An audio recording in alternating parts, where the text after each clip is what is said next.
লাগিছে কোনো যেন চাবলৈ কোনো সুবিধা এটা বিচাৰিও অহা নাই আমাৰ আগতে ইয়াত খেতি কৰিছিলে আমাৰ ককাহঁতে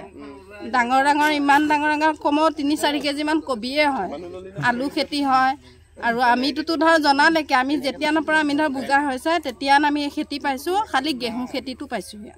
তাৰ বাহিৰে কিন্তলে তেতিয়াৰ পৰা আৰু আমি ইয়াত খেতি কৰিব একোৱে নোৱাৰা হয় আজি হেতু বস্তা নাই কিয়া সব খহনিয়াই লৈ লৈ গুচি গুচি গৈছে জাগাই নোহোৱা হৈ গ'লগৈ আমি এটা থাকিব পাৰো না আৰু কেদিনমানৰ পাছত তাৰো ঠিকনা নাইকিয়া কিয়া খহনিয়া লাগিয়ে থাকে খৈ আমাৰ একেবাৰে হোৱা সীমা পাই গ'ল তেনেকে চাবলৈ কোনো অহা নাইকিয়া আৰু কোনো সুবিধা এটাও কোনো কৰা নাইকিয়া যেন ইমান বছৰে যেন ইমান দিনৰ পৰা আজি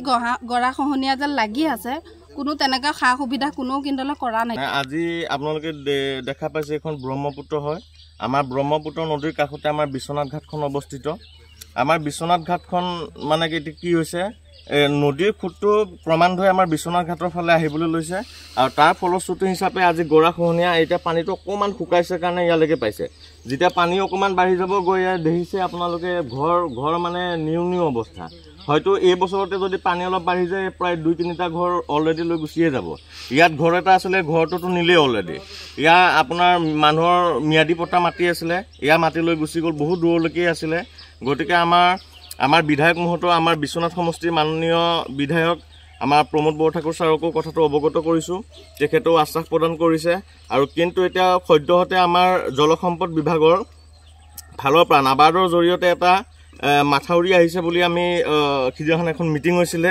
মই গতিকে আমাৰ জলসম্পদ বিভাগৰ কৰ্তৃপক্ষক আমি অনুৰোধ জনাব বিচাৰিছোঁ যে ষ্টাৰ্টিং পইণ্টটো আমাৰ বিশ্বনাথ ঘাটৰ পৰা হওক কিয়নো আমাৰ এই গুপ্তকাশী বিশ্বনাথ ঘাট বিভিন্ন মঠ মন্দিৰৰ ইয়াত অৱস্থিত আজি যদি ইয়াত গৰাখহনীয়া যদি ব্ৰহ্মপুত্ৰই যদি কালৰূপ ধাৰণ কৰে গতিকে এই মঠ মন্দিৰত থকা আমাৰ গুপ্তকাশী বিশ্বনাথ ঘাটখন হয়তো এটা সময়ত আধা অংশ নাইকিয়া হৈ যাব